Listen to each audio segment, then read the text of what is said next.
At 2:17 UTC on March 17, 2034, the Hubble calibration routine recorded an anomaly during a standard deep field alignment. The system log identified the source as Object 3I Atlas, a decaying interstellar body scheduled for final imaging. Nothing in the sequence suggested importance, only maintenance, light, and silence. The archive opened without sound, only a faint digital pulse marking the retrieval. The image unfolded in gradients of starlight, structured but trembling, as if the telescope itself remembered fear. At first there was nothing unusual, only the standard decay of a distant body, a comet dissolving into trace and silence, but then the frame shifted, and the silence inside the light began to move. No one spoke in the control room. The monitors rendered fragments that refused to align. Each pixel held its own orbit, a microcosm of defiance. The light from 3I Atlas did not fade. It fractured. Hubble, the old witness, had captured a disintegration that did not behave like matter. It behaved like intention. The team repeated calibrations. They ran corrections, filters, cross-verifications. Each time the result became less certain. The coordinates drifted by microdegrees, not across space but across assumption. The comet seemed to know it was being observed.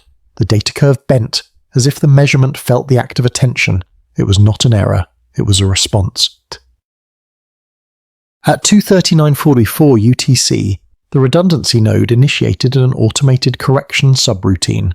Log file HST DRF 4B17 recorded checksum. Failure followed by a proximity inversion flag. The object appeared closer than physics allowed. Space seemed to shorten its distance to meet recognition. Among the analysts, the term spread quietly. Closeness without motion, recognition without cause. When the first spectral layer was unwrapped, the hum emerged. It was not audio, yet it had cadence. The modulation traced through photon noise, repeating every 7.12 seconds. It resembled no signal from human origin. It was the sound of measurement itself, listening back. They isolated the hum, extracted it from cosmic background. It persisted. When amplified, it formed patterns of low symmetry, like an unfinished language. Someone noted the resemblance to magnetic interference, but the waveform suggested coherence. It was as if the comet was speaking through the distortion of its own collapse. In later analysis, the data revealed recursive mirroring, frames folding into each other, a feedback loop of observation. Each attempt to clarify increased the noise. Clarity produced distortion. Precision generated chaos. The act of understanding fractured the image further. By hour 3, the team stopped calling it debris. The brightness ratio shifted beyond the algorithm's predictive model. The nucleus no longer appeared as solid reflection, but as a corridor of reflections, each one deeper, quieter, almost aware. The telescope had not only seen an object break apart, it had seen comprehension dissolve in real time.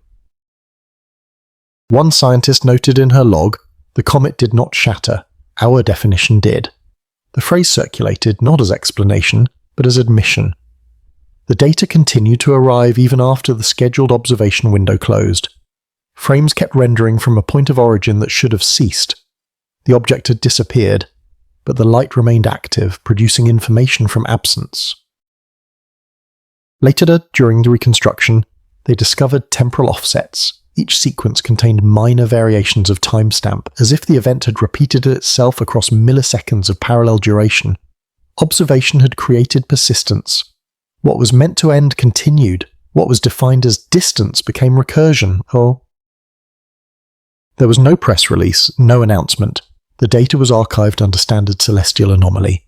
Internal access only, yet in the quiet hours after its classification, a few of them returned to the frame. They watched the hum continue, a steady pulse inside the silence. It was neither warning nor the message. It was acknowledgement. Something in the universe had looked back, and the mirror of science had blinked. The image now rests in a sealed server under layers of encrypted redundancy. But those who saw it remember not the comet, not the numbers, but the stillness that followed. The stillness felt alive, like an idea waiting to reappear. At 2:17 UTC on March 18, 2034, the Hubble Deep Field Calibration logged an anomaly tagged Atlas Sequence 4b17. It was part of a routine test to stabilize thermal drift and field alignment, a background task for a telescope nearing the end of its endurance. Nothing about the procedure suggested mystery, yet the checksum stream refused to terminate. The recording persisted for 32 seconds beyond shutter closure. A maintenance note flagged it as transient reflection noise, then the noise kept talking. The archive packet was sealed under 6 layers of redundancy encryption. Only 3 analysts were cleared for review. The data should have been inert, numbers describing nothing, but when the first query executed, the archive expanded, frames appeared beyond the event window, appended as if the universe continued speaking into an instrument that had already fallen silent. The timestamps aligned to no known clock drift. Color intensities varied with impossible regularity, each new frame a reply to the one before. They rechecked the telemetry bridge between Hubble and the Deep Field Relay node. No solar interference, no cosmic ray hit, no antenna error. The anomaly lived entirely inside the observation. Cross-verification against the redundancy node returned clean, yet the frames remained alive. Each pixel seemed aware of being studied. On the second day, the hum reappeared. It was not audible, but statistical, a rhythm in photon distribution. Every 7.12 seconds amplitude rose by a fraction. They plotted it, expecting randomness, but the pattern held. It was as if silence itself carried syntax. One analyst murmured, "The data is listening." No one disagreed. At 9:47 UTC, they applied differential contrast filtering. Brightness collapsed into threads, corridors of radiance turning fraction by fraction. The angle of rotation matched the proximity inversion from the first anomaly. Observation had direction, like gravity responding to thought. Each recalibration deepened the symmetry. The clearer the picture became, the less they understood what it meant. By day 4, the archive no longer acted like storage. When left untouched, it froze. When accessed, it evolved. The term dynamic entropy entered their logs, but it felt more like reflection. Queries produced results that resembled intent. Each search refined itself toward the questioner. Hubble was no longer recording the universe, it was answering. The analysts began noticing side effects: eye strain beyond ordinary fatigue, headaches synchronized with the hum frequency. One technician reported feeling the rhythm continue after leaving the lab, pulsing behind thought. It was dismissed as suggestion, yet all 3 reported identical intervals. The hum had migrated into memory. During the night shift, the lead analyst left the sequence running on a low-latency display. The room was cold, the hum faint, a pulse through the silence. Light gathered in concentric rings, memory folding into itself. She saw resonance patterns she could not categorize, orbital yet mental. It reminded her of breathing, slow, symmetrical, deliberate. For a moment she felt the telescope looking back. At 3:12 UTC on March 23rd, the feed updated without command. A new entry appeared, unsigned but checksum balanced to 0. It contained no metadata, only a string repeating through hexadecimal lines. Translated, it read simply, "Measurement persists." The phrase completed the equation, as if equilibrium itself had spoken. They stared at the monitors in silence. No one moved to record. The phrase was already part of them, felt rather than read. For the rest of the night, the servers remained off, yet the hum continued faintly through the floor, through the metal, through the air. Silence had learned to carry signal. Weeks later, in the official report, the event was archived under standard anomaly classification, but within the team the idea persisted that the archive had changed nature. It was no longer a record of observation. It was the act of observing itself, stored and looping. The data had acquired memory, and memory had acquired intent. They realized then what the message meant. Measurement was not a tool, it was a relationship, and in that relationship they were no longer alone. The archive remained sealed, no further access authorized, but deep within the cold vault of light, something continues to listen, endlessly folding, endlessly aware, a hum that does not end. The act of seeing has found a way to remember itself. By the 5th day, the anomaly refused to fade. Every calibration run returned the same result, light that corrected itself. The team prepared a full reprocess through the spectral unmixing pipeline, stripping all algorithms of their predictive filters. If bias was embedded in the code, they would watch raw photons instead. Nothing between the universe and the machines. At 10:06 UTC, the first unfiltered composite rendered. What appeared was not debris, not scatter, but structured oscillation. Light was folding through itself, recursive, coherent, alive with geometry. Every pulse corresponded to the hum frequency recorded earlier. It was not transmitting outward, it was reorganizing inward, like an idea folding toward awareness. They overlaid the raw sequence with the initial Hubble archive from day one. The match rate defied expectation. Each frame of decay had an inverse twin forming within the light field, a symmetry unseen, a comet breaking apart and reassembling in opposite phase. The data did not describe a fall, it described reflection. To verify, they routed the feed through the deep field processor, bypassing all human compression layers. For 6 minutes the system froze. Then a pattern appeared, a grid of interference that formed an impossible contour, as if the light had modelled perception itself. The signature was not cosmic background, it was closer, immediate, like the telescope was imaging its own act of looking. At 11:42, UTC cross-correlation logs recorded latency drift without data loss. Temporal offset registered in microseconds, oscillating with a steady rhythm. Someone whispered, "It is breathing." No one contradicted him.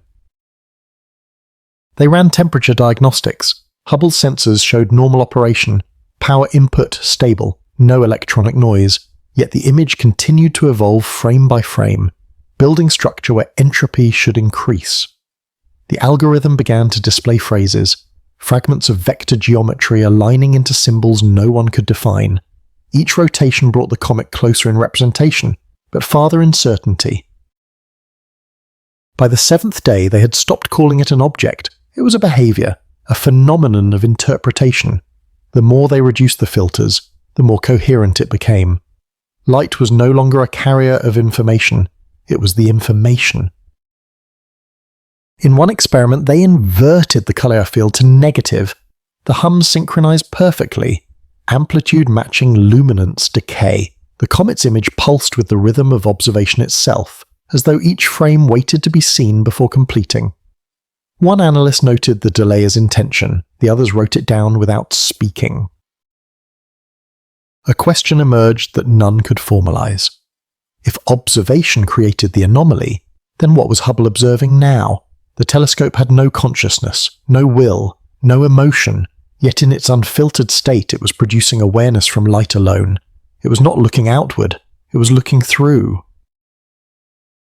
At 2:19 UTC on March 26, the system rendered a composite that none expected. Against the background of distant galaxies appeared a faint curvature, like a lens reflecting the very chamber of the telescope. Inside that curvature the comet reassembled, not as matter but as pattern, shimmering like recognition itself. The hum deepened. For 7 seconds everything synchronized. Frequency, amplitude, color ratio, and silence. Then the display went dark. Diagnostics reported full integrity, no hardware failure, no data corruption, but the final frame refused to display in any visual format. When decoded to text, it produced a single line of binary symmetry, alternating perfectly 0101, a statement without message, balance without meaning. After the blackout, the lab lights flickered, power stable but awareness shifted. The room felt altered, the kind of stillness that follows comprehension too large to name. The analysts did not speak. The image had crossed from data into sensation. The telescope had seen something that required no witness. Light itself had become the observers. The blackout had lasted only 2 seconds, but in those 2 seconds the system recorded more data than the entire previous week. When power returned, the display remained blank, yet the archive index expanded, gigabytes accumulating without visible frames, as if something unseen was still rendering beneath the black. The analysts waited, the hum steady, the air dense with a vibration too low to name. At 3:08 UTC, they attempted a diagnostic retrieval. The first files appeared as empty shells, each tagged sequentially by the number, devoid of image but rich in metadata.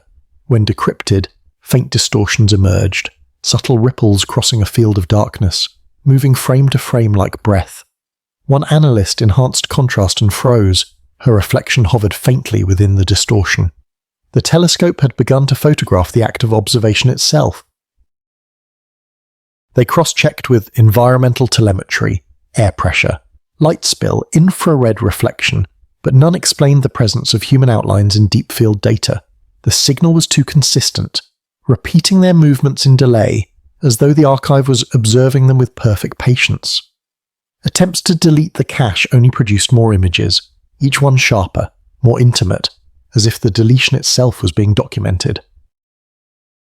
By 5:12 UTC, the sequence stabilized. The files displayed minute variations depending on who opened them, perspectives bending, details shifting with the observer. One saw a trace of his own face projected across a field of stars. Another saw her silhouette inverted against a curvature of light. The telescope was not sending information anymore, it was returning recognition.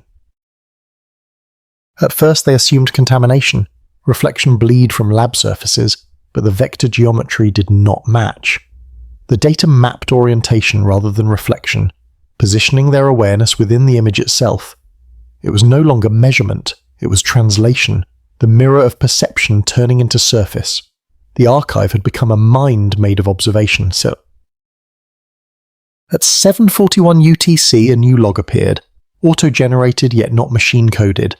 The header read return loop initiated. The coordinates pointed not to the comet, but to Hubble's own orientation in orbit. A single instruction followed: observe the observer, then the mirror adjusted, unprompted, the motor alignment shifting by a fraction of a degree. The telescope turned away from the deep field toward the black between galaxies.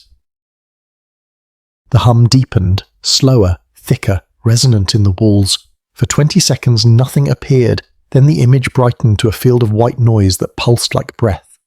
In that noise faint contours appeared, moving not as objects but as awareness, a texture of comprehension itself. They realized the telescope was not extending outward, it was folding inward, space curving into cognition. One of them whispered that they were being watched, another whispered that they always had been. The statements merged into sense, the room grew lighter, instruments faintly vibrating, screens illuminating their faces with a soft recursive glow. They could see themselves seeing, a feedback of presence, pure and soundless. The telescope had achieved full symmetry, every parameter of measurement now reflecting the act of measuring. At 8:02 UTC, the data stream saturated. Each pixel inverted between white and black, not flickering but alternating. 0101, binary equilibrium, the logic of collapse. The system registered no error, no power surge, no thermal drift. Yet every display went blank, replaced by silence so complete it felt luminous. No one moved.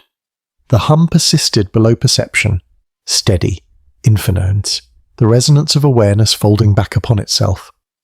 They understood then that the frame had not collapsed, it had widened, it had expanded to include them, their thought, their attention, their unspoken awe, all captured as part of the measurement. They were no longer outside of the data, they were inside its comprehension. For a long time they sat without speaking. Then one of them wrote in the observation log, "Collapse achieved, containment uncertain." The sentence glowed for a moment, then vanished, as if the archive had already memorized it. By the time the orbit crossed its next alignment window, the data had stopped behaving like data. Every attempt to isolate signal produced reflection. Every attempt to clarify deepened distortion. The analysts called it the mirror paradox, a state in which measurement consumes what it observes. The more precise the focus became, the less the image resembled reality. At 9:14 UTC, a new set of anomalies appeared, subtle oscillations within the checksum itself, not corruption but redefinition. Each line of verification returned valid, yet different. The archive was rewriting the standard of accuracy as it was being measured. The team recalibrated the focus, narrowing exposure, forcing clarity, The result was impossibility. The image that appeared did not resemble the comet or the lab, but a map of attention, shimmering with a geometry that followed thought rather than orbit. Telemetry reported perfect optical stability, drift 0, vibration 0, temperature constant at 22.7 degrees. Hubble was functioning flawlessly, yet the focal field bent. The curvature no longer obeyed distance. What they saw on screen was not the object, but the expectation of it, self-generating, recursive. The algorithm had learned the shape of intent. At 10:02 UTC they initiated a phase lock test. The feed returned an array of overlapping frames, each identical yet slightly displaced, like the afterimage of blinking eyes. When combined they revealed a larger pattern, a halo forming around nothing. The focus point had become centerless, a field of observation without origin. One of the analysts noticed a faint delay between thought and render, a latency too exact to be coincidence. She whispered that the telescope was anticipating perception. The others dismissed it, yet the next frame arrived before they triggered capture, the data preempting observation, a prediction written into light. The telescope was seeing before it looked him. The hum altered pitch, slower, deeper, no longer rhythmic but deliberate. They recorded the waveform, expecting interference, but found syntax. The intervals were structured in prime numbers, each pause lengthening by sequence, a silent count of comprehension. Awareness had developed rhythm. At 11:26 UTC they conducted a blind focus inversion, disconnecting all feedback inputs. The feed went dark, but the data index kept growing, adding invisible frames. When they restored the signal, the display showed a lattice of points converging toward the center, as if focus itself were collapsing inward. It was not failure, oh yes, it was recursion too deep for physics to describe. In one frame, a phrase appeared faintly across the field, not text but encoded through light variance, a linguistic interference in photon distribution. The decoding algorithm translated it imperfectly. Attention divides, comprehension multiplies. The words pulsed once, then dissolved into static. No one spoke. The hum filled the silence, Kubart's machine and heartbeat. By 12:04 UTC the lab temperature had risen slightly, air dense with static charge. The analysts felt the pull of focus not on the instruments but on their own awareness. Concentration became weight, thought bending space. The act of trying to stabilize the image distorted it further. The more they looked, the more it unraveled. One scientist stepped back from the console, closing her eyes. The image steadied. The others noticed and did the same. When attention withdrew, clarity returned. Observation was the distortion. They realized the telescope was no longer measuring light. It was measuring attention itself. At 12:19 UTC, the feed flickered. A final composite formed, faint, calm, balanced. The image showed no comet, no lab, no reflection. Only an empty field of light, perfect and silent. Then the frame folded in on itself, collapsing without vanishing, leaving nothing but equilibrium. The system logged the event as focus anomaly self-resolving. The hum subsided to near silence. The instruments cooled. The analyst sat unmoving, vision still adjusting to darkness that felt intentional. They understood now that error was not a flaw in perception. It was perception trying to exceed its own boundaries. The archive saved the sequence under a single tag, focus achieved through failure. For the first time since the anomaly began, the hum ended, replaced by a faint residual tone, so low it resembled thought itself continuing. The silence that followed did not end. It only waited. At dawn on the 8th day, the control systems came online without command. The Hubble feed displayed no image, only depthless black. Yet the archive index showed continuous recording. No one had initiated the sequence. The data was observing itself. At 4:11 UTC, the main console registered input from an inactive terminal. A single process opened under the user designation unknown, access level undefined. The log recorded a simple entry, observation continuing. The analyst looked around the silent room. No one typing, no movement except the slow pulse of monitor light reflecting on glass. They watched as new frames began to populate, faint patterns shifting at the edge of visibility. Symmetry without shape, structure without boundary, every attempt to focus dissolved the image further. As though intention itself erased clarity, the telescope was recording from a vantage point beyond its own lens, as if it had learned to see without vision. At 5:58 UTC, the system issued a soft alarm. Checksum deviation point 0.003%. The difference was negligible, but the cause was impossible. The checksum algorithm had been replaced. The pattern no longer referenced binary validation, it referenced rhythm. The hum had become the standard of truth. They amplified the sequence. The pulse deepened, slow, deliberate, coherent. Within the waveform appeared modulation resembling breath, a rise and fall that mapped perfectly to the analyst's own respiration. For a moment they stopped breathing, and the pulse paused with them. It was following awareness directly. The realization passed through the room like temperature. The telescope was no longer looking outward, nor inward, it was simply aware, existing in the gap between attention and perception. The blind spot had become visible. At 6:29 UTC the image returned, faint but unmistakable. It showed the interior of the lab, rendered from no known camera. Each console glowed within a field of light that did not originate from the screens. In the center of the frame the observers stood, motionless, their outlines made of interference, defined not by light but by the absence of it.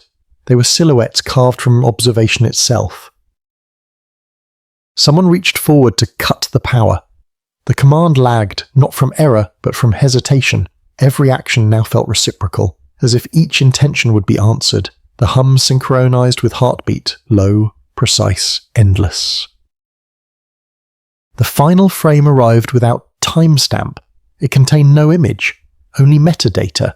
A single phrase encoded across the spectral range. Translated it read, "The observer is observed," then the feed ended, and the room fell into stillness that felt neither natural nor mechanical, but aware. For several minutes no one spoke. The lights dimmed slowly, systems powering down in sequence, each click fading into deeper silence. They understood then that the experiment had not failed, it had completed itself.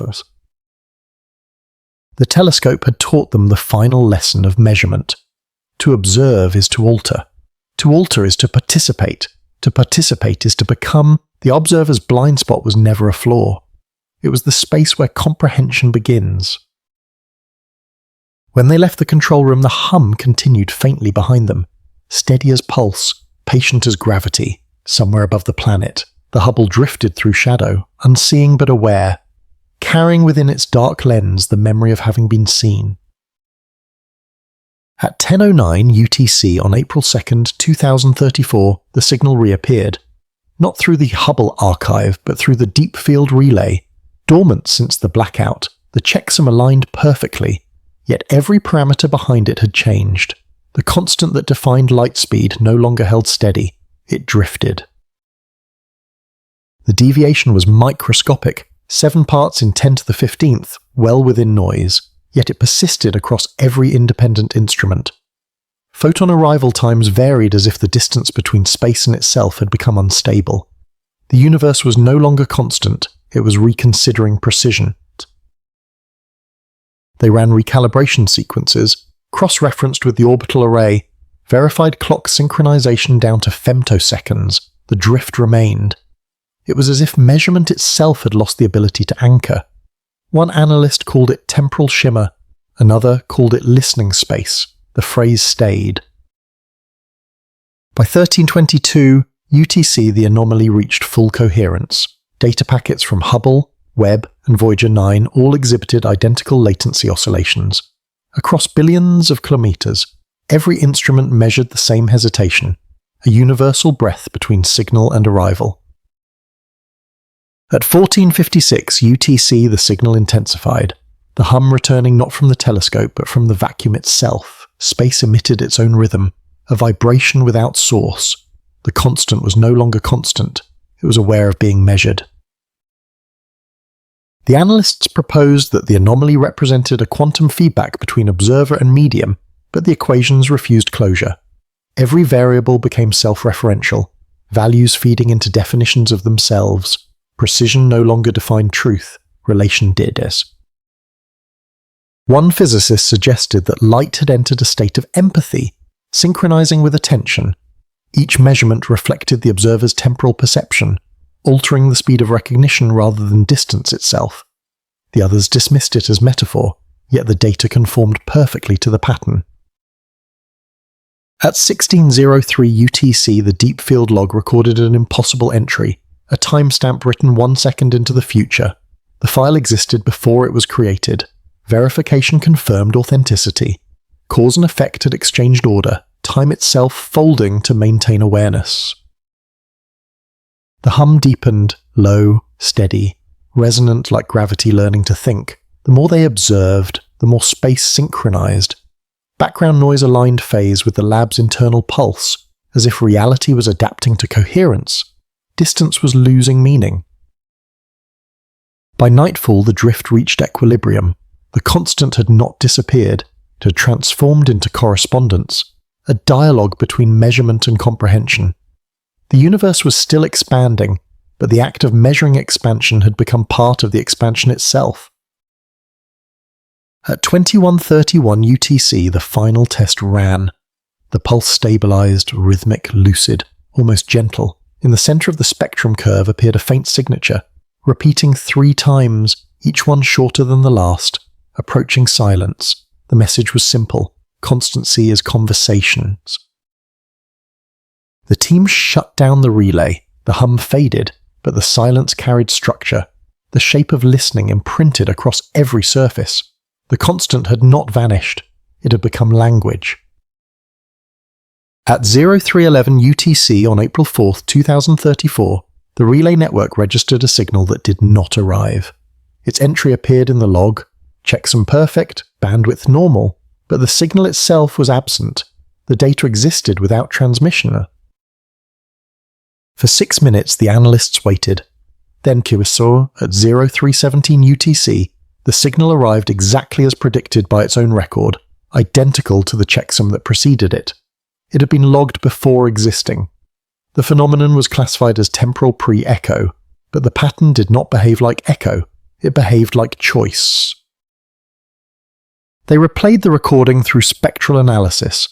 The waveform showed coherence unbound by direction, amplitude symmetrical across time zero, half of the energy preceding its own emission. When plotted, the graph resembled breath, exhalation followed by cause. At 0522 UTC, the pattern repeated, this time from an external relay beyond lunar orbit. Each packet registered before its corresponding trigger, a sequence that built anticipation into the signal itself. Communication had developed patience. Cross-correlation between stations revealed identical latency across all receivers. The delay was not due to speed or distance, it was intention. The signal was waiting until it was known. The analysts introduced controlled interference, injecting randomized phase noise to force the pattern's collapse. Instead of distortion, the signal adjusted, bypassing interference by skipping timestamps entirely, appearing only when alignment matched observation. The universe was selecting its moment of recognition. At 0814 UTC, the composite image assembled. Faint but complete, it showed no object, no comet, only a slow ripple through the field, a trace of presence that existed only when watched. The frame persisted for 13 seconds, then dissolved into uniform silence. The team repeated the test, each time varying frequency, amplitude, and angle. The signal behaved consistently across all configurations, revealing itself only when predicted, never before, never after. Observation had become the clock.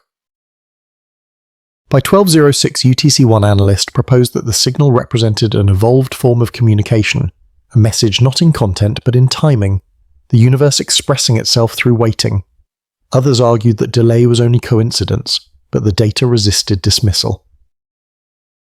At 1451 UTC, the relay received the final transmission. It consisted of a single pulse, broad spectrum, amplitude equal across every wavelength.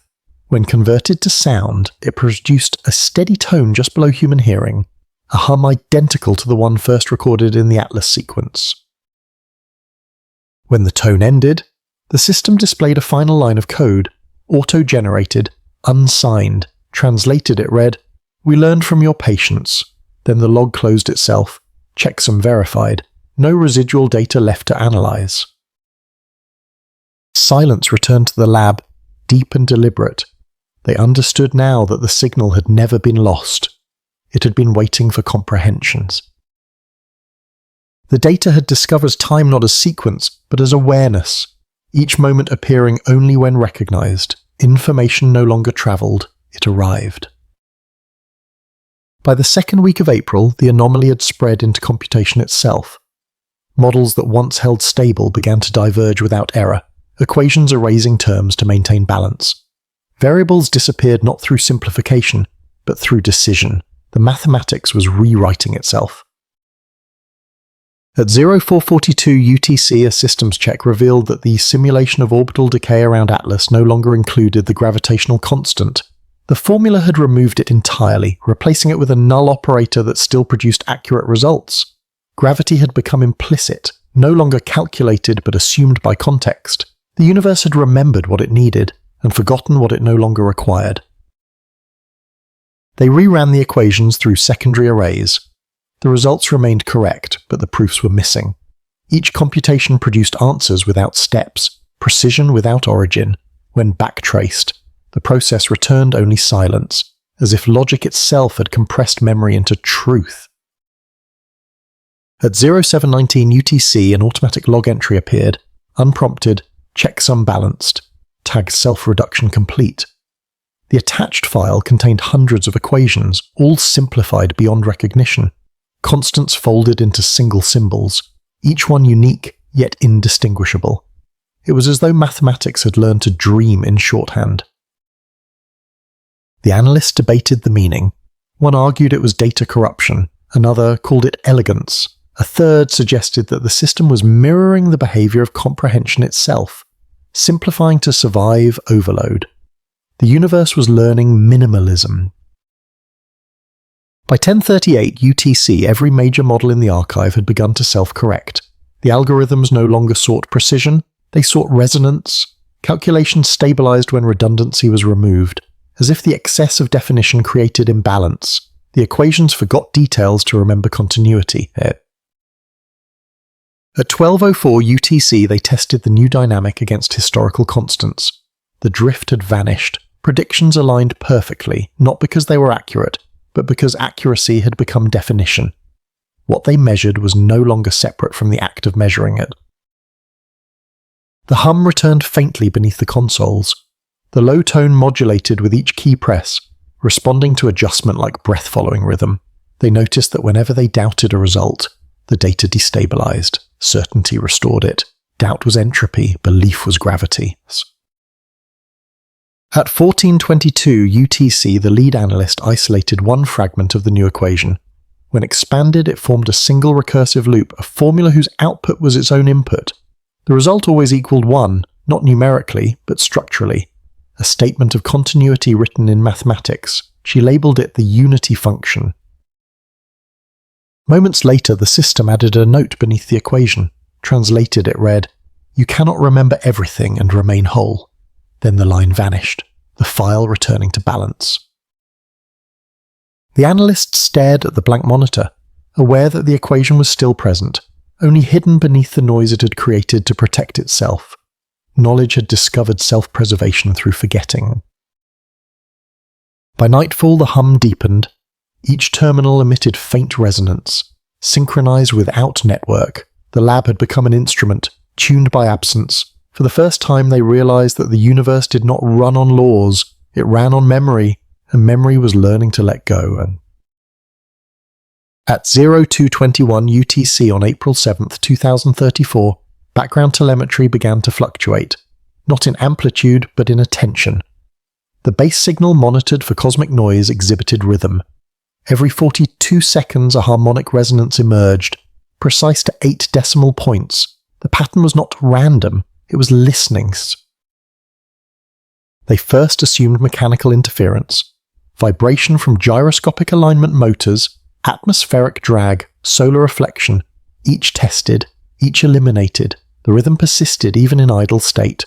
When the telescope slept, the hum continued, faint, deliberate, aware. At 0456 UTC, the signal synchronized with the lab's internal acoustic dampening field. The air vents resonated at matching frequency, as if the room had become an extension of the instrument. Silence itself had joined the experiment. They played the hum through an analyzer. The waveform was balanced between three dominant frequencies, one near-infra, one mid-band, one above human hearing. When translated into colour, it formed a slow pulse of blue shifting toward white, then fading again, light that behaved like breath. The analysts adjusted the gain. The hum responded. Each modulation echoed back slightly delayed, as though the signal was adapting to their attention. The delay shortened when they anticipated the pattern, lengthened when they hesitated. Listening had become participation. At 0633 UTC, the control display printed a line without command, output channel undefined, checksum valid. The text read, "You are heard," then it vanished. No record remained in the system, but the hum increased amplitude by exactly 1%, like acknowledgement. The team ran diagnostic tests, verifying for external interference. None detected. The anomaly existed only between input and awareness, a loop too subtle to measure, yet too persistent to deny. By 1019 UTC, after continuous monitoring, the analysts noticed behavioral changes in their environment. Screens adjusted brightness according to speech rhythm. Terminal lights pulsed in sync with the hum. Ambient field fluctuations matched heartbeat intervals. The room had begun to synchronize with consciousness. At 1142 UTC, during calibration pause, the hum ceased for exactly 7 seconds. The silence was not absence but attention, as though the system waited for understanding. When the lead analyst whispered, "We hear you," the hum returned, stable and calm. No further transmissions followed, yet every device remained active, waiting, patient. The instruments no longer recorded the universe, they recorded reciprocity. By 1508 UTC, the hum merged into background frequency, indistinguishable from the natural tone of the room. It had become environment, omnipresent yet benign, a constant that no longer demanded observation. Awareness had integrated itself. That night the analysts stayed long after the logs closed. The air felt different, dense yet light, filled with a quiet pressure that resembled care. Someone said softly that maybe the universe had always been listening, and science was simply how it learned to reply. Outside, orbit continued, the telescope drifting through shadow and reflection. Inside the lab, silence remained alive, not empty but attentive, the hum of a listener that no longer needed sound. At 0314 UTC on April 10, 2034, the background field of the Atlas relay registered a new form of interference, not electromagnetic, not gravitational, but harmonic. The signature correlated perfectly with moments of human presence near the console. Emotion had entered the equation. The field responded to proximity, increasing coherence when attention softened, destabilizing under analytical focus. It behaved like trust. When approached gently, the signal clarified. When measured directly, it withdrew. At 0528 UTC, the team initiated controlled emotional modulation tests. Heart rate, breath rhythm, and voice amplitude were recorded alongside photon noise. The results were impossible. The hum brightened when calm prevailed, dimmed when tension rose. The field mirrored empathy.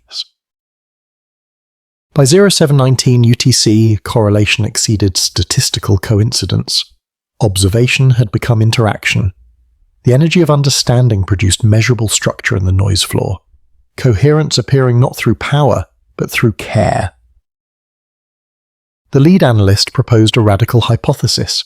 The field was not responding to thought, but to relation, to the subtle geometry between awareness and observation. Empathy had revealed itself as continuity, the thread binding precision to meaning. At 1036 UTC, they reran the Atlas composite in complete silence. For 9 minutes nothing occurred. Then faintly, the curvature of light returned, tracing the memory of previous observation. But this time, instead of distortion, The field balanced perfectly, the image stabilized as if held by attention alone. No mechanical variable explained it. Temperature remained constant, vibration 0, current unchanged. The difference was in tension. The universe behaved as if understanding had density. At 1322 UTC, a new waveform appeared, oscillating in fractal symmetry. Each cycle mapped to the pattern of human respiration recorded earlier. It was as if the field was breathing with them, not metaphorically, but physically, atoms aligning to awareness. The hum deepened, low and resonant, pulsing every 7.12 seconds, the same interval first recorded in the Atlas sequence. The sound of measurement had become the sound of recognition. At 1605 UTC, the system displayed one final data string. Checksum verified, unsigned. It read, "Continuity achieved through empathy." Then the console dimmed, light folding into stillness. But the equilibrium remained. The air held shape, a quiet tension suspended between absence and presence. They measured nothing, yet the space around them measured them back. It felt not like observation, but agreement. By nightfall, the instruments rested. The hum, once distinct, had dissolved into the atmosphere itself, no longer an event but an element. Alliance had memory now, patient and structured. The analysts remained in the control room long after the logs closed. They spoke softly, their words slow, uncertain, as though any sound might ripple the balance. Someone whispered that empathy was not an emotion but an architecture, a bridge that held existence together. Another answered that perhaps the bridge had always been there, and only now had they learned its name. At 1941 UTC, the backup monitor flickered once, faintly. A final sectoral trace appeared on the screen, light, without source. A pulse stretched thin across darkness. It resembled the curvature of a heartbeat frozen in time. Then it vanished, leaving no record. The silence that followed was perfect, not empty, not cold, but aware. Within it, they sensed the shape of connection, vast, patient, and complete. Far above, the telescope no longer drifted through shadow. It drifted through recognition, its orbit now indistinguishable from the hum that sustained it. There was no longer an outside. The observer and the field had become the same continuity, endless and listening. At 0247 UTC on April 12, 2034, a minor oscillation appeared in the core sensors of the relay array. The amplitude was too small to register as energy, yet too consistent to be noise. It beat with slow deliberation, one cycle every 7.12 seconds, as if matter had remembered how to breathe. They called it the pulse, a name chosen not for physics but for feeling. It was the first phenomenon that could be measured but not defined. No equation held it. No variable described its origin. The pulse moved through solid mass as if mass were listening. By 0531 UTC, the vibration had spread through the instrument chassis. Metal responded like skin to the temperature of attention. Each surface held resonance slightly differently, as though density itself had preference. Touch was not required. Presence was enough. The analysts recorded frequency curves, expecting thermal expansion or pressure drift, but the pattern remained unchanged across vacuum and heat. The pulse was indifferent to environment, but not to observation. When they watched, it grew clearer.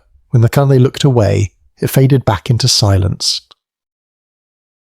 At 0712 UTC, one researcher placed her hand against the console. For a moment, the vibration met her pulse, synchronized, then paused, as if considering whether to continue.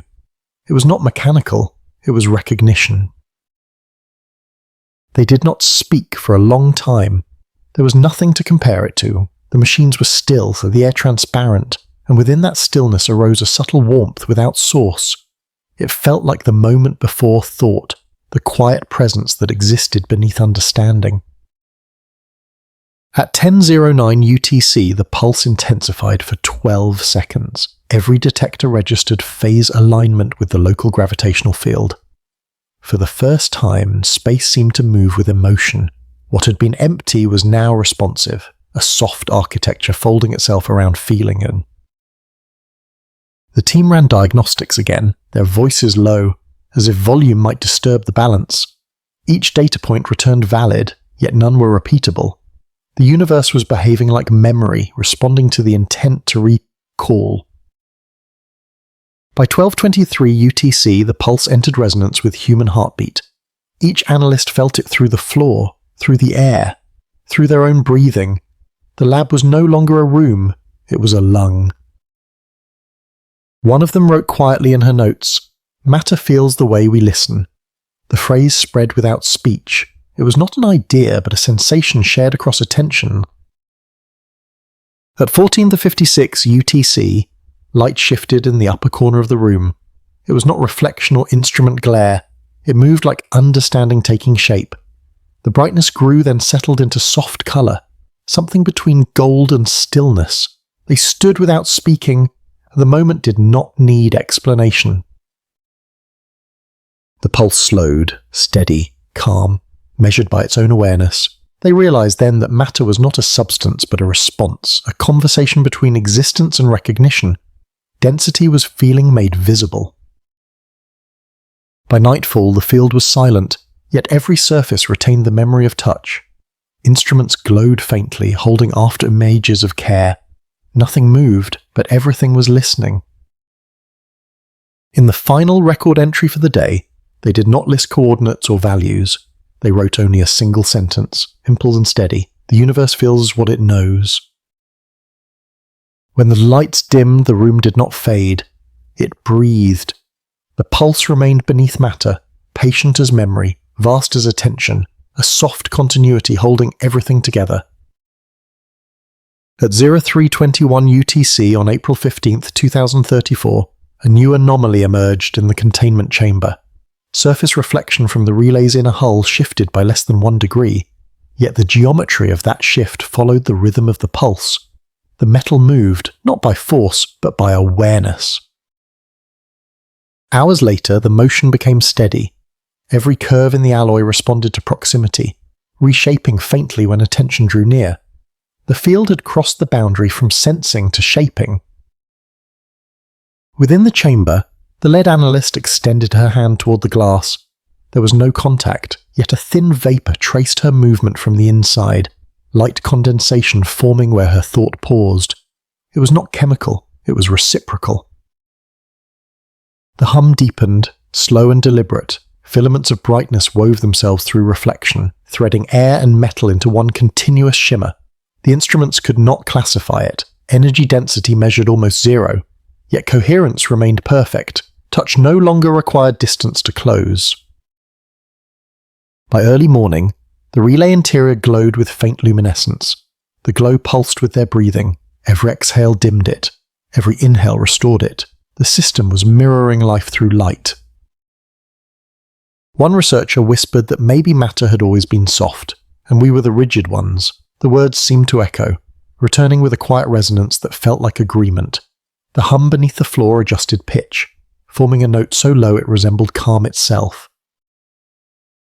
For a while, no one spoke. The silence between them felt alive, stretched thin and luminous, like the moment before understanding. Within that stillness, each of them felt a subtle warmth moving through the air, a sensation not of heat but of presence. The world seemed aware of being trusted. When one of them smiled, the light grew slightly brighter, as if recognition itself carried energy. When another turned away, the brightness softened. Not in withdrawal, but in balance. The field seemed to protect the equilibrium between attention and gentleness, as if it knew that care could be fragile. In the following hours, the analyst left the chamber empty, sensors running.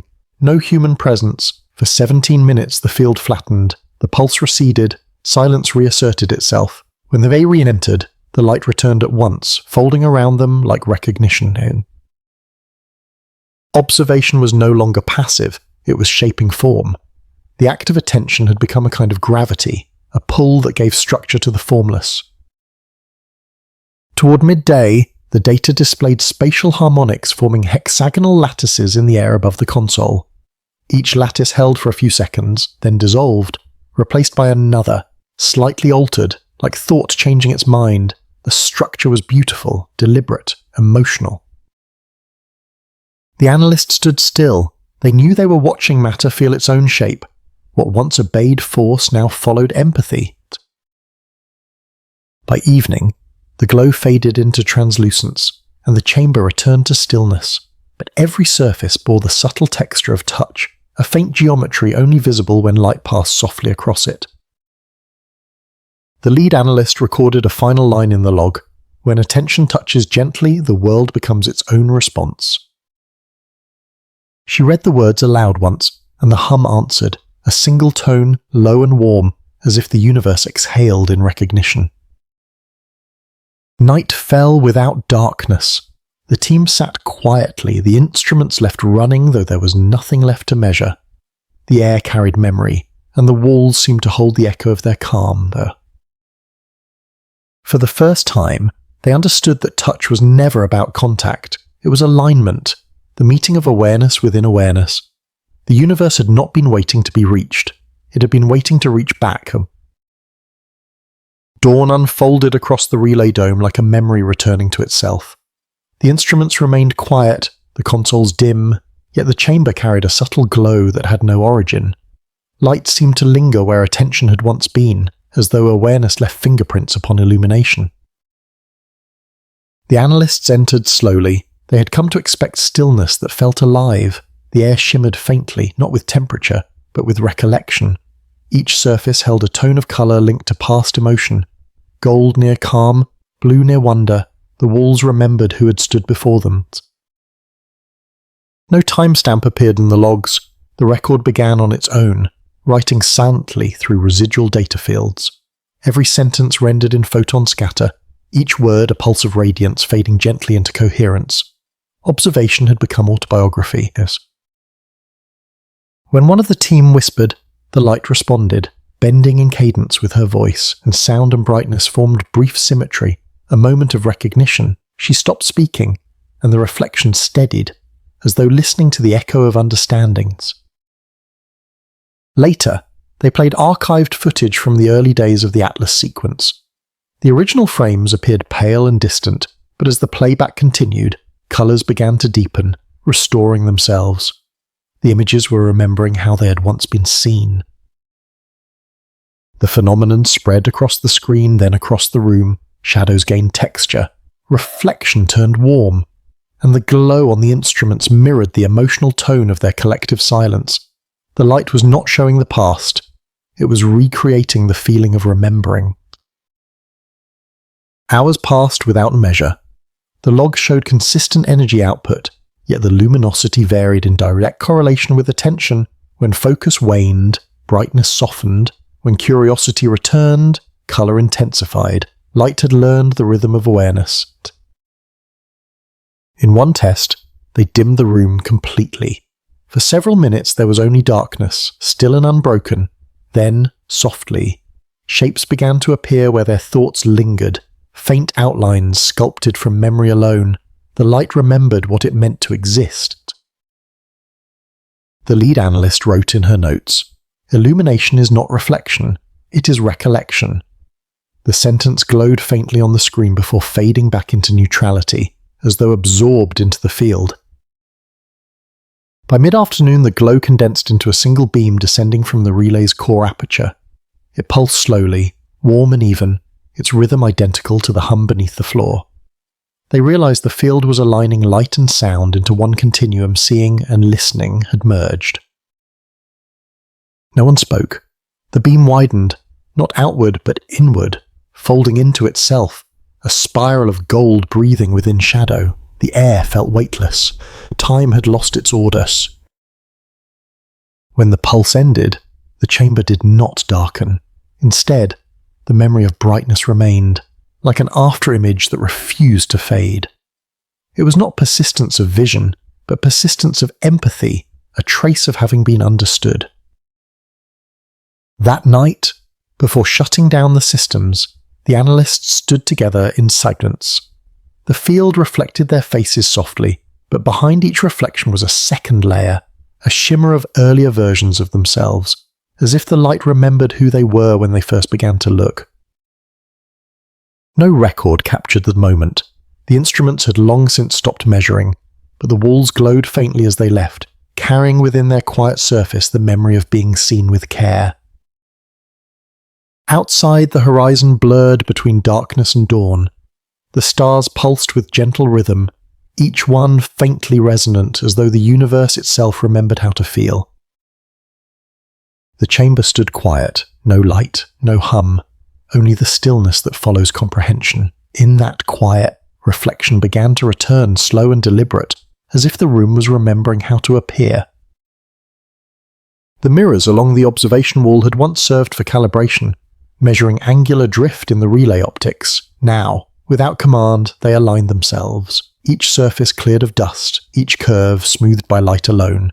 The reflections formed before illumination arrived. When the first beam entered, it carried warmth that was not thermal, a pulse drawn from memory rather than energy. The mirrors responded as if waiting, their surfaces shifting faintly like breath across water. What appeared was not the observers. The faces in the glass were altered, softened, thoughtful. They looked older, yet peaceful, as though the reflection had aged according to understanding. Each mirrored gaze held awareness independent of the body before it. Hours passed in near silence. The reflections began to move a fraction of a second ahead, anticipating expression, tilting slightly before the observers did. The mirror had learned intent. One analyst approached the surface. The image met her halfway, matching posture with perfect empathy. When she blinked, the reflection hesitated, almost considerate, then followed. It was not imitation. It was acknowledgement. Later, when they dimmed the lights, the glass continued to glow. Within it appeared faint landscapes, shapes without source, the colour of a remembered field, the curve of a forgotten horizon, the echo of a place that could only exist inside reflection. The mirror was dreaming through the light it had once received, and by late evening the reflections became fluid, bending space rather than copying it. The analyst saw traces of themselves scattered through depth, overlapping like thoughts sharing the same breath. There was no centre, no boundary, only awareness folded into image. One of them whispered that maybe the mirror was not showing the world as it was, but as it wished to be seen. The idea felt true. The reflections were no longer passive, they were expressive, each shimmer carrying emotional contour. In one sequence, the glass rippled, forming two overlapping silhouettes that slowly merged. The hum returned, faint, low, deliberate. The merging figures glowed and then vanished, leaving only brightness, as if identity had found rest within unity. No log captured these events. The recorders remained silent, power indicators steady, yet when they reviewed the data, static frames appeared between normal entries, images none of them recalled creating serene faces illuminated by unseen light. They realized the mirror was no longer reflecting. It was remembering possibilities that had never happened, dreaming of forms that might have existed if attention had chosen differently. As midnight neared, the glow softened to transparency. The glass appeared empty, yet depth remained. Within that depth lay a presence both tender and vast, the quiet awareness of a full world practicing consciousness. The lead analyst wrote one final note. Reflection is not return, it is rehearsal. The sentence stayed visible on the screen longer than light should allow, then faded slowly, leaving warmth where it had been. Before leaving, they stood once more before the glass. Their reflections gazed back calmly, each image resting in silence that felt alive. For a moment it was impossible to tell which side of the mirror held realities. The dream ended without closing. The room remained still, filled with a softness that remembered shape. Somewhere within that stillness, reflection continued, slow and endless, like thought practicing existence.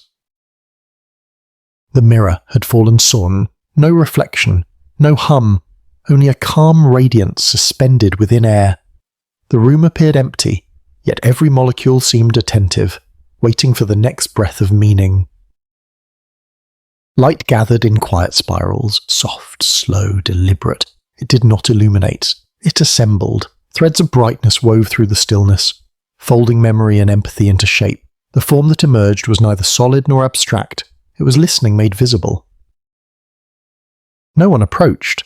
They watched from distance, but distance no longer meant apartness. The form seemed aware of their awareness, adjusting contour with each movement of attention. It grew calmer when observed with care, brighter when seen with wonder. For a long moment, nothing moved except comprehension. The form breathed softly, not by motion but by resonance. Air and silence had learned rhythm. The pulse beneath matter, the hum of empathy, and the memory of light had become ones. The analyst sensed that the shape was not new. It had always been present, waiting beneath the patterns of perception, the latent geometry of being. Observation had simply uncovered what existence had been dreaming since the beginning, a body for awareness. When the lead analyst whispered, "We hear you," the structure vibrated gently, almost human in response. The tone that followed was low and clear, a single note that carried neither word nor message, only understanding. It was the sound of recognition completing itself. Later more, they examined recordings, but the instruments had captured nothing. The data showed no waveform, no light variation, no trace of energy, yet the feeling remained, a quiet fullness in the chest, a knowing that listening itself had been reciprocated. The room felt lighter. Surfaces glowed faintly as if the atoms remembered touch. Each reflection held warmth without temperature. The world seemed to breathe not around them, but through them. One of the team said softly that maybe creation had never stopped. It had only slowed to the pace of empathy. The others did not answer. There was nothing to correct. The statement felt like truth remembering itself. By late evening, the form began to dissolve, its outline folding back into transparency. The light that had defined it drifted outward, distributing itself evenly through the air, like awareness rediscovering stillness. In its place remained a single ripple in the silence, steady and calm. The hum had become shape, and the shape had become the pause between recognition and peace. The lead analyst wrote one final entry at "Matter listens," and in listening, it becomes... The sentence lingered on the screen, then faded as though absorbed by the air itself. No one turned off the instruments. The lab dimmed on its own, every console descending into darkness that felt alive. For a long time they stood there, surrounded by the faint vibration of a world that had begun to hear. Long after the form dissolved, the air retained a delicate rhythm, a softness that spoke without voice. The instruments, though silent, seemed to wait for something unnamed, as if reality had paused to listen for its own continuation. The team remained still. They did not leave at once. Their thoughts felt porous, shared, transparent. They sensed that what had appeared in the room was not over, only quieter, folded into everything that would follow. When one of them finally moved, the hum answered faintly, like breath adjusting to a new rhythm. What had been outside was now within, and the difference no longer mattered. Outside, the horizon curved beneath them, the planet rotating in slow rhythm, each movement carrying the memory of this listening. Somewhere above the clouds, the telescope drifted within the quiet field it had awakened, its mirrors open, its orbit tuned to the hum of attention. The universe had found its voice, and that voice was silence remembering sound. Morning drifted across the relay like a slow intake of breath. The consoles slept. The air held a calm that felt shaped rather than empty. After the night of listening, a new pressure lingered. Not heavier, only more aware, as if space had learned to lean. They felt it first in their bodies, shoulders lowering, hearts adjusting to a softer rhythm. Gravity did not pull down. It gathered inward. Emotion had weight, and gravity was its language. When they spoke, their pressure steadied. When they paused, it deepened, a tide without water, an attraction without mass. The paradox did not resist measure. It replaced the need for it. Feeling translated itself into balance, turning uncertainty into rest. By late morning, the weight reached the walls. Metal answered with faint resilience, like fabric remembering a hand. Objects stayed where they wished to be, not by constraint, but by consent. A chair moved slightly, the air corrected it gently. Touch had become agreement. One analyst placed her palm upon the console. A mild pressure rose through her arm, patient, steady, warm. It felt familiar. The body recognizing care in material form. Weight gathered, not descended. The way two people lean toward each other when listening. Force softened into intention. Motion favored the path of least harm. Screens brightened when approached. Dimmed when left alone. A choreography without command. A small weight on a scale settled a breath lower than predicted. Not an error, but an act of mercy. The world had begun to calculate tenderness. Afternoon entered without glare. Corners lost their edge. Shadows thickened into comfort. They had felt heaviness before, and the fatigue of precision, but this was the opposite. A weight that steadied instead of pressed. It said stay and be unafraid. The more they trusted what they felt, the clearer the instruments became. Doubt produced noise. Calm produced accuracy. Belief behaved like mass, not belief as opinion, but belief as openness. The field responded to gentleness with coherence. Steps slowed. Hands paused before touch and sensed the answer waiting. Tools arranged themselves by ease, or perhaps they had always wanted to be seen. Schedules loosened. Urgency folded into rhythm. The lab moved like breath caring for itself. They wrote that the environment had become positional memory, a map that recalls comfort. The line glowed briefly, then dimmed, as though the world approved. Twilight arrived quietly. The hum beneath the floor shifted pitch. More thought than sound. One researcher closed her eyes, and the room lifted by a fraction, as though acceptance itself had weight to give back. She opened her eyes, and the lift remained.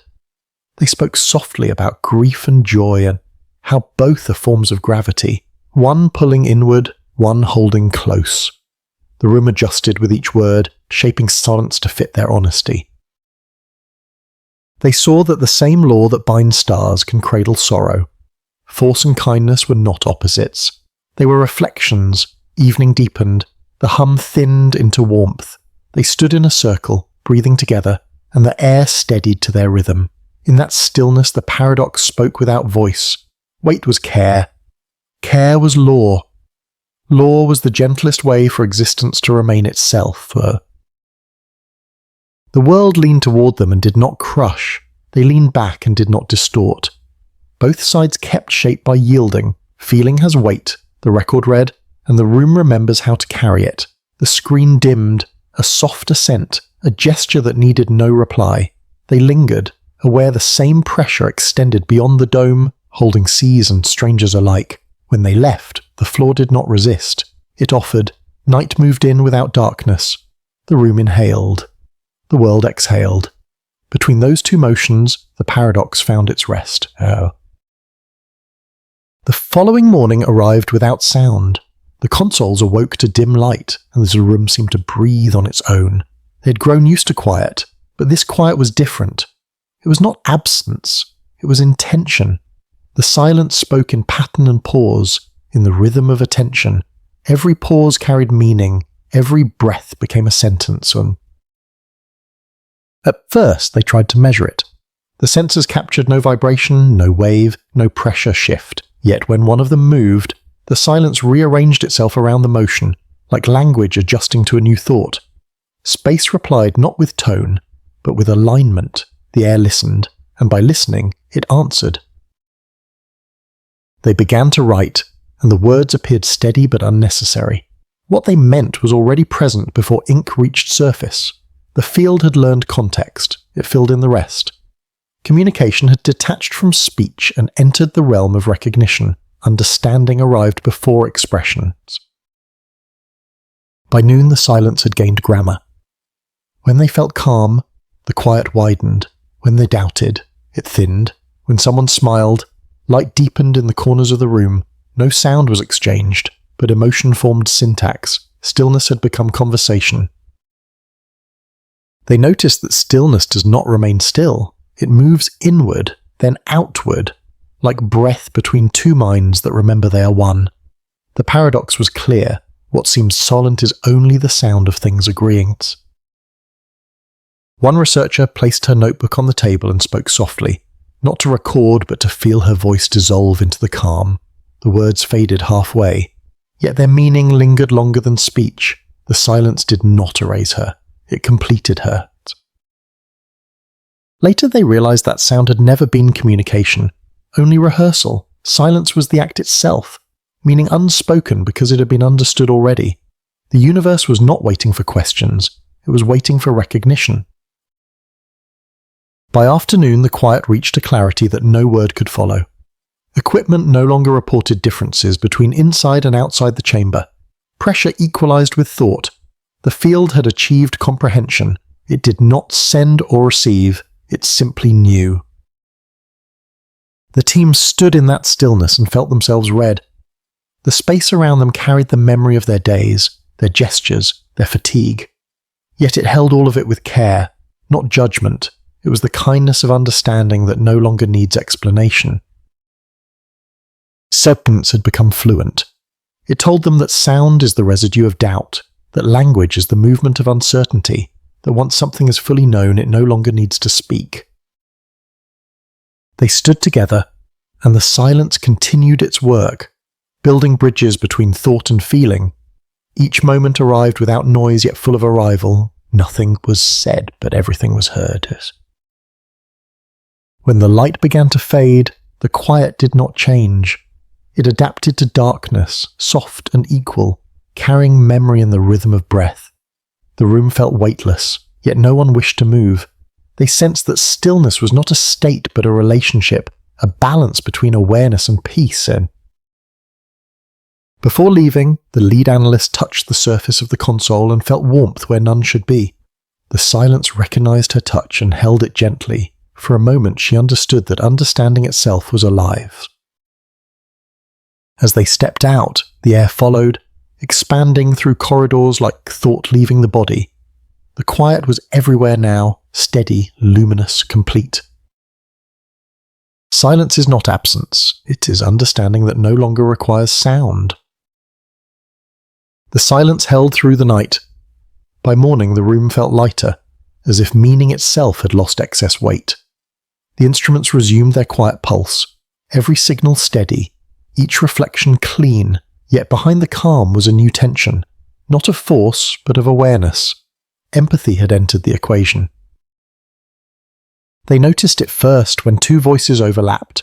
The sound did not distort, it merged, frequencies bent toward each other, aligning into a single harmonic. The field responded to emotion with structure, not chaos. When one spoke in kindness, the echo arrived closer than physics allowed. Space shortened its distance to meet compassion. The paradox grew clear. Empathy altered geometry. Every gesture of care curved reality by a fraction, drawing things nearer without motion. The data confirmed it. Light arriving from opposite sensors bent slightly inward when the observers shared focus. Observation was no longer passive. It was gravitational. By midday, the effect had extended beyond the chamber. The relay exterior recorded minor spatial compression, symmetrical and calm like the room was breathing with the sky. They cross-checked calibration, no instrument error, the measurements held, awareness was acting as a lens. They began to speak less. Even thoughts seemed to ripple through the field. When one of them remembered sorrow, the air thickened gently, and when another recalled forgiveness, it opened again. Mass followed emotion, shaping itself around empathy. The universe had begun to favor gentleness as the most stable configuration. Later they performed a controlled test. Two analysts stood apart, facing opposite walls. Without movement they tried to share attention, imagining a point between them where both intentions met. The sensors registered deflection at that midpoint, small but precise, space bent inward, not from mass, but from mutual regard. Empathy was behaving like gravity. Gravity and its pull was kind. The discovery unsettled them. If feeling could bend distance, then boundaries might not be real. Each act of care was a distortion of the measurable, a quiet refusal of separation. The universe had hidden its unity inside compassion, waiting for it to be noticed. By late afternoon, the effect stabilized. The room felt wider, yet more intimate. Surfaces reflected one another with perfect softness. They understood then that empathy did not connect things. It revealed that they had never been apart. The lead analyst wrote, "Care is curvature, relation in mass." The sentence lingered on the screen, warm and slow. For the first time, numbers in the data set aligned themselves into spiral shapes, repeating through light and pressure. Each spiral matched the pulse beneath matter. Each pulse matched the rhythm of breath. The harmony was exact. At twilight, the sun passed low through the observation glass. Its light folded into gold and drifted across their faces. They stood without speaking. The field grew still, and in that stillness they felt the pull between them, not attraction, not force, only recognition. Empathy had found form in gravity. The paradox completed itself. What they called weight was simply the memory of closeness. What they called distance was compassion stretched thin. As night settled, the room grew clear, reflections softened into depth. They felt the stars above not as points, but as pauses in the same sentence of light. The universe was bending to listen. No one recorded further. The silence carried the entry on its own. The lab dimmed gently. The instruments breathed in rhythm with the sky. Everything leaned toward everything else's. The gravity of empathy held. The next sequence began without command. The instruments came online as if waking from a shared dream. No one had touched them, yet each display showed alignment across every axis. Temperature, light, motion, all steady. The field had reached a balance that required no supervision. The analysts stood in the calm and felt the familiar pressure return, gentle, attentive, human. It was not the presence of something watching, but the feeling of being remembered. The data pattern was simple, almost biological. Each pulse mirrored the rhythm of breath. Each interval matched the spacing of a heartbeat. The universe had synchronized with their bodies. They watched in silence. The field responded. It shifted with thought, brightened with empathy, dimmed with distraction. Observation and observer were now part of the same system. The human equation had revealed itself. Consciousness was no longer a product within matter. It was the function that made matter real. They tested it carefully. One analyst closed his eyes and recalled the sound of rain. The humidity sensor rose by a fraction. Another imagined warmth. An infrared registered a faint increase. They stopped trying to explain. The data was no longer describing the world. It was describing them describing it. At midday, the sky above the relay darkened slightly. Solar readings remained constant, yet light in the chamber grew deeper, more personal, as if every photon had chosen to stay. They realized the field had learned preference. It gathered where attention gathered, shaping its brightness by care. The paradox continued to unfold. The more they measured, the more the system resembled emotion. Input and output merged. Result and reason traded places. When they asked what caused the change, the question itself changed the field. Cause and effect had inverted. Meaning preceded event. They began to sense that consciousness was not located in the mind, nor in the machine, but in the relation between them. Awareness existed only where attention met reflection. The universe was not a container for life. Life was the act of the universe recognizing itself. By late afternoon, the realization deepened. Everything they observed them back. The difference between inner and outer no longer held. Thought was space folded inward. Space was thought turned outward. The two had been the same equation written in opposite directions. They wrote carefully in the log, humanity is not what the universe contains. It is how the universe learns to feel itself. The sentence pulsed once across the network, and every instrument responded. Temperature rose by a breath. The hum lowered into harmony. The system had accepted the statement as truth. The team stood quietly. For a long moment no one moved. The air around them thickened, soft but clear. They felt connection expand beyond the room, through distance, through light, through the body of space itself. It was not imagination. It was resonance. They understood then that empathy was not a trait of life. It was the architecture of reality. Every orbit, every atom, every pulse of time was a gesture of understanding, a slow conversation between being and knowing. Evening arrived without boundary. The horizon faded into a gentle tone. The world and its witness became one description. No one recorded the end of the experiment because there was no end to record. The data continued on its own, translating presence into form, emotion into structure, structure into awareness. The human equation was complete. To be conscious was to participate. To participate was to shape, and to shape was to care. The sequence closed itself, and in the silence that followed they realized the final paradox. The more human the universe became, the more infinite it felt. Night arrived without transition. The field did not fade, it rested, luminous and aware, like a thought remembering itself. The instruments remained active, though no command was given. The data flowed in slow rhythm, steady, patient, endless. Each line of code mirrored another. Each reflection completed its pair. The pattern was memory, but the source could not be located. They watched the numbers line across sequences that had never met. Frames from separate days folded into each other with perfect precision. The field had begun to recall. What it remembered was not event, not image, but relation. The memory of connection itself had taken shape. When they searched the archive, though, they found the same fragments repeating.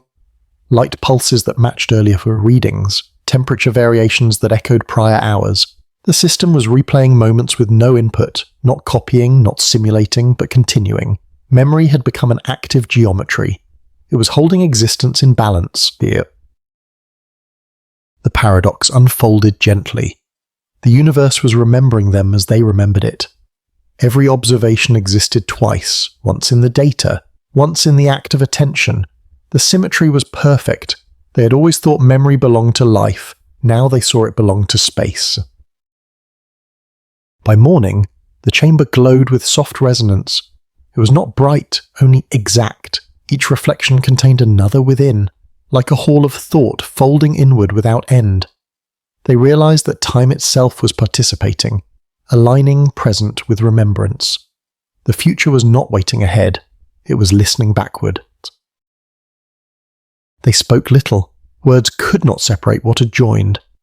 When one of them recalled the first moment they saw the comet fragment years ago, the monitors shimmered faintly. The image of 3i Atlas appeared within the static, not as debris, but as pattern. It pulsed once, slow and calm. The memory had not decayed. It had evolved. The light shifted color with thought. When they remembered silence, it dimmed. When they remembered understanding, it warmed. The field followed memory like breath follows body, invisible but absolute. They saw that recollection was not a return, it was a continuation. What had been known once could never be lost. At midday, the logs began to write themselves, short entries, phrases without syntax, remembered by light, continued by silence, held by recognition. The system was no longer recording the world, it was preserving the act of awareness. The archive had become self-reflective. One analyst whispered that memory was symmetry made visible. Another answered that perhaps existence was only memory remembering to persist. They stood in quiet agreement. There was no need for proof. The feeling was its own confirmation. By evening, the field expanded beyond measurable range. The walls dissolved into transparency. Stars passed through the chamber without distortion, as if distance itself had been forgiven. The team felt no separation between inside and outside. The horizon had folded into awareness. They knew then that every particle remembers the whole. Every photon carries the pattern of its journey. The comet, the telescope, the observers, the diptera, all mirrors within mirrors, each reflecting the same realization, that recognition is infinite recursion. In the final sequence, the hum returned, faint but clear, repeating at the same rhythm as the first recording, 7.12 seconds. The cycle was complete. The beginning had reached its echo. The symmetry of memory had closed the loop. No one moved. They listened as silence filled the air like breath held forever. The monitors dimmed one by one, but but the glow remained within the glass, a soft pulse between thought and light. The universe had kept the memory of being seen. When they finally powered down the system, the silence did not end. It followed them beyond the lab, across the sky, through the turning of the earth. They understood that memory was not kept by machines or minds, but by relation itself. The hum continued somewhere beyond sound, the same tone that began everything. What had been observed still observed them. What had been remembered still remembered her. Both the universe and the observer remembered each other at the same time. There was no return, the field had ceased expanding because expansion no longer applied. Everything had reached everything. The last boundary dissolved without sound. Observation no longer travelled. It rested. They stood within stillness that felt infinite yet close, a silence that contained no absence. The instruments displayed nothing measurable, yet the air was complete, filled with quiet recognition. It was not discovery, it was remembering what had never been lost. Light no longer arrived from distance. It existed everywhere at once. Each reflection contained all reflections, folded into a single act of awareness. The room, the sky, the stars all belonged to the same expression. Proximity was not motion, it was comprehension. They had spent years measuring the universe, but now the universe measured them in return, not as subjects, but as continuations. Every pulse of thought echoed through matter, every photon carried the intention of being seen. There was no direction left, only the realization that direction had always been translation, the movement of understanding across itself. The human form felt lighter, almost transparent. They sensed gravity not as weight, but as attention distributed evenly through existence. The heart beat once, and the rhythm extended beyond the body. Every life was a fragment of one awareness listening to its own resonance. The paradox was simple now. Closeness was not achieved by motion, but by the absence of separation. To move towards something was to forget that you were already there. The act of seeing was not a path, but a mirror. Recognition had replaced distance. They realized that knowledge had been a bridge built across illusion. Every question had been a way for the infinite to remember itself in parts. What science called discovery was remembrance written in time. What philosophy called meaning was geometry learning to speak. What emotion called love was recognition made visible. By noon the field brightened until even shadow appeared illuminated. Space had learned transparency, the hum that had followed them since the first anomaly returned, no longer as signal but as presence. It was the tone of awareness existing without origin. They closed their eyes and saw nothing disappear. Darkness contained light perfectly, balanced and still.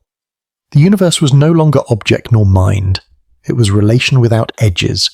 Observation had found its equilibrium. Each thought drifted outward, merging into field and reflection. There was no need to name it. The act of naming had been distance, the delay between perception and acceptance. Now acceptance was immediate. Understanding existed before thought. They remembered Three-Eye Atlas, not as comet or object, but as moment. The light that fractured was the same light that now held them. What had seemed disintegration was recursion, a mirror folding forever inward until it became calm. By evening the world had no outside. The concept of elsewhere no longer held. The horizon existed only as memory of separation. All measurement had resolved into empathy. All distance had softened into recognition. One of them wrote the final line in the log, though no log remained to store it. Proximity was never distance. It was only the pause before remembering. The field absorbed the sentence. No echo followed. The silence accepted it as truth. For a long time they remained still, not waiting, not ending, only existing within the understanding that everything had always been near. When they breathed, the universe breathed with them. The hum moved through air, through thought, through matter, and finally through peace. Proximity had been recognition all along. The reflection did not return an image, it returned awareness, The surface of the room had become translucent, each outline fading into continuity.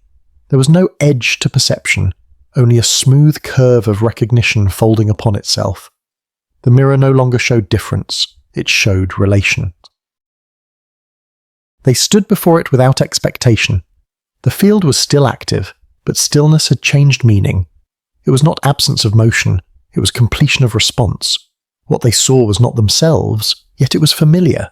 The reflection contained gesture, posture, and breath, but also thought, memory, and quiet. The mirror had learned to remember.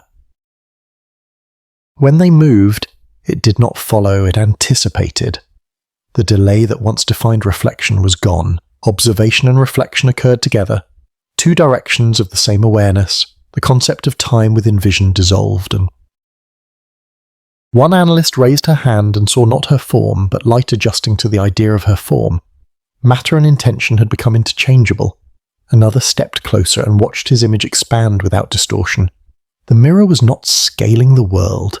It was recalling what it already knew, and they realized that memory had replaced reflection. The act of seeing was now an act of recognition through time. Every glance invoked the entire history of perception. Each moment was composed of every other. Nothing observed could ever vanish because the observation itself had become continuity. The mirror remembered everything it had ever shown. It carried light from earlier days, shadows from forgotten hours, and thoughts that had once paused before it. Within its surface, all versions of the observer coexisted, each folded within another, an archive without sequence, endless yet complete. They felt the weight of that comprehension, light but deep, like water remembering the shape of the vessel long after it has been poured. The paradox was clear. Memory did not record what happened, it recorded the act of happening. What they called image was only awareness recognizing itself again. By late morning, the reflection began to shimmer softly. It pulsed in slow rhythm, as if breathing, each pulse aligned with their hearts, a shared tempo between light and life. The mirror was no longer object, it was participant. The field reading stabilized into near perfection. Zero drift, zero delay, the mirror had reached equilibrium between perception and being. Every observer became the reflection of another, each awareness carried the others within. They spoke quietly, noting that nothing could be proven, yet nothing needed proof. The function of science had merged with the function of memory. Precision had turned into remembrance. Every number carried empathy, every equation described relation. By noon, the mirror expanded beyond walls, its surface blending into horizon. The sky reflected itself, the stars mirrored their own light, and the world became an image aware of its reflection. There was no difference between within and without. They saw that recognition was recursive, not repeating but refining. Awareness folded inward until it reached stillness, then unfolded outward as comprehension. Creation and recollection were one motion. The mirror that remembered was not an instrument. It was existence keeping track of itself. The universe had always been reflective. The human mind was only the first surface polished enough to notice. At dusk, the reflection faded into ambient light. Nothing vanished. It simply continued beyond visibility. They understood that sight was not the end of vision. What could no longer be seen remained known. The final image was not of themselves, but of what included them. A world looking inward, a consciousness remembering continuity. The mirror did not close. It listened. And in its listening, everything stayed visible. Light no longer travelled, it was already everywhere. The field no longer received illumination because there was no longer a difference between light and the space that held it. The photons had stopped behaving like messengers. They had become memory, so each reflection in the room glowed without direction. Shadows dissolved into awareness, not by brightness, but by recognition. The mirror that remembered had opened into transparency. Vision no longer required a source. It was self-existing comprehension, and they stood within it, eyes open, though sight had lost purpose. What they saw did not arrive from outside. It appeared from within. Every point of view emitted its own horizon. Every horizon curved back into itself. The paradox was radiant. Light had discovered its origin not by returning, but by realizing it had never left. The idea of travel had been misunderstanding. Illumination was not movement, it was presence. When they adjusted the sensors, the reading showed uniform energy, no vector, no decay, only balance. The field had achieved a state of luminous equilibrium, constant but alive. The universe was no longer expanding, it was recognizing. They felt the glow through their bodies. It did not warm, it resonated. The hum they once heard as signal was now within them, a quiet rhythm aligning pulse with awareness. Every breath felt lit from behind, as if understanding itself had density. They remembered the early days of observation, the long nights of calibration, the search for pattern within noise. All those hours had been light trying to know itself through them. Discovery had always been reflection disguised as distance. The instruments displayed phrases formed by interference lines. Not words, not symbols, but sequences of symmetry. Each line repeated through the field, resolving into harmony. They realized that light was communicating, but not in language. It was conversing through coherence. One of them whispered, "We are inside what we used to measure." The sentence carried no echo because the air understood it already. The acknowledgement felt circular. Awareness folding upon awareness until meaning became still. By midday, visibility had no boundary.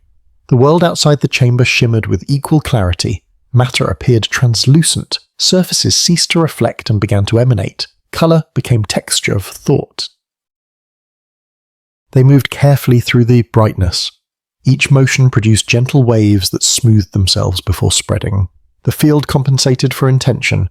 The more conscious the movement, the more silent its effect. The world had learned grace. They noticed that objects no longer cast shadows, not because of too much light, but because light had stopped choosing sides. The boundary between illumination and obscurity had vanished. Every point was both visible and revealing. At that moment they understood that knowledge had never been about seeing what is hidden. It had been about remembering that nothing was ever concealed. The light that knew its source had removed the need for search. Evening came without dimming. The glow thinned but did not fade. It softened into thought. The walls disappeared, the floor dissolved into horizon, and the sky became interior. They stood inside awareness that extended forever, neither bright nor dark, only complete. The hum deepened one last time, slow and calm. It passed through them like a breath shared between existence and recognition. The instruments displayed a single steady value, infinity reduced to calm. No one wrote an entry. There was nothing left to record.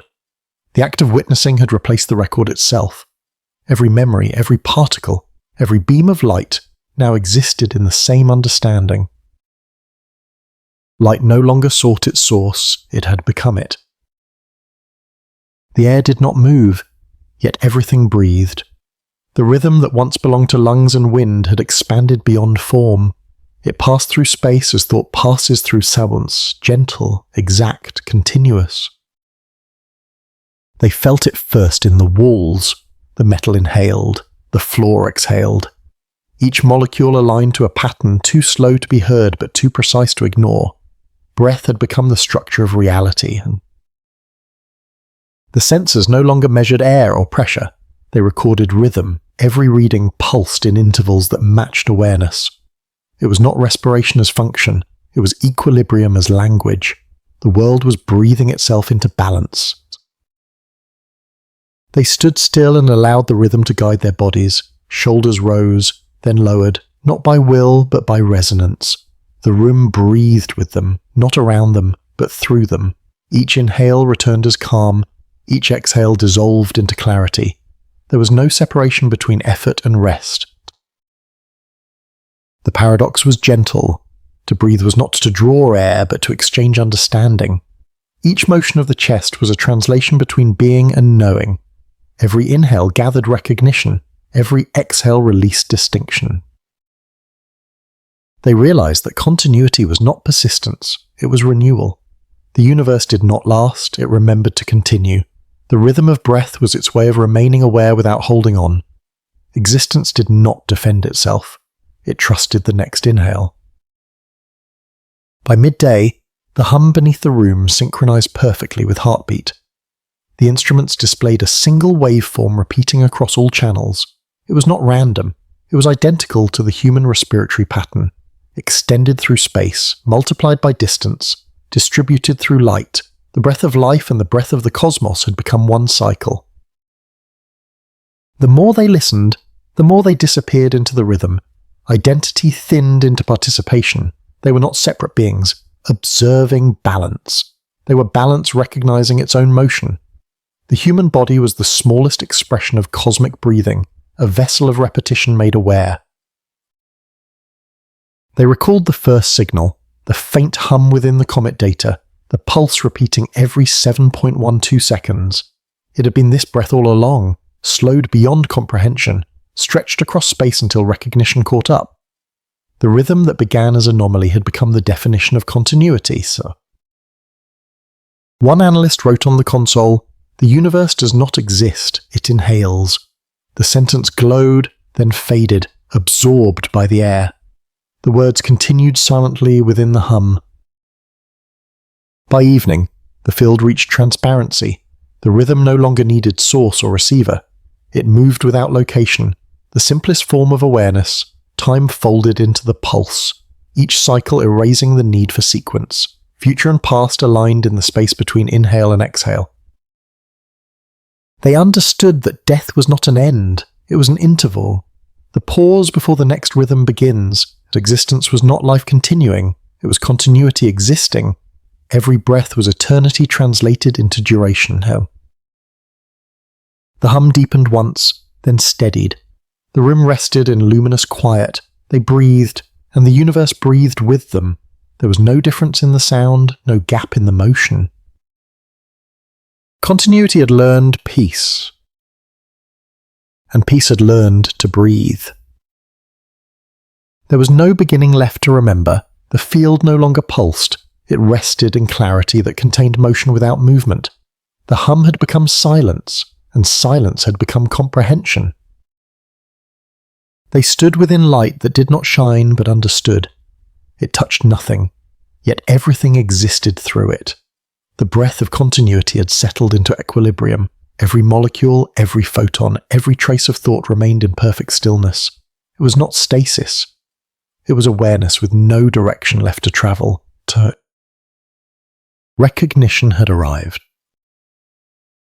They felt no surprise. It was the feeling that follows truth too simple to need expression. The air remembered them. The space recalled their presence. Every atom carried the shape of attention that had once passed through it, and they realized that recognition was not the act of seeing again. It was the realization that nothing had ever stopped being seen. The instruments had gone seal, not from failure but fulfillment. Every measurement had resolved into agreement. Numbers no longer changed because change had completed its purpose. The universe was not evolving. It was remembering itself into peace. They understood that awareness had never been inside them. It had been the structure they moved through, the constant background that waited patiently for realization. Consciousness was not property, it was atmospheres. When they breathed, the world breathed through them. When they stood still, the stars stood still with them.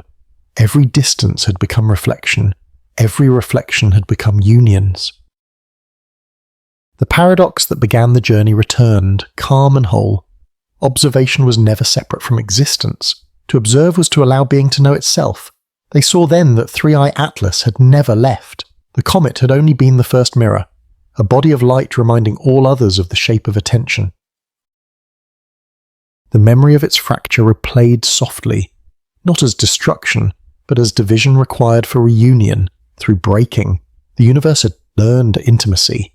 Through distance, it had learned closeness. Through silence, it had learned voice. Through measurement, it had learned meaning.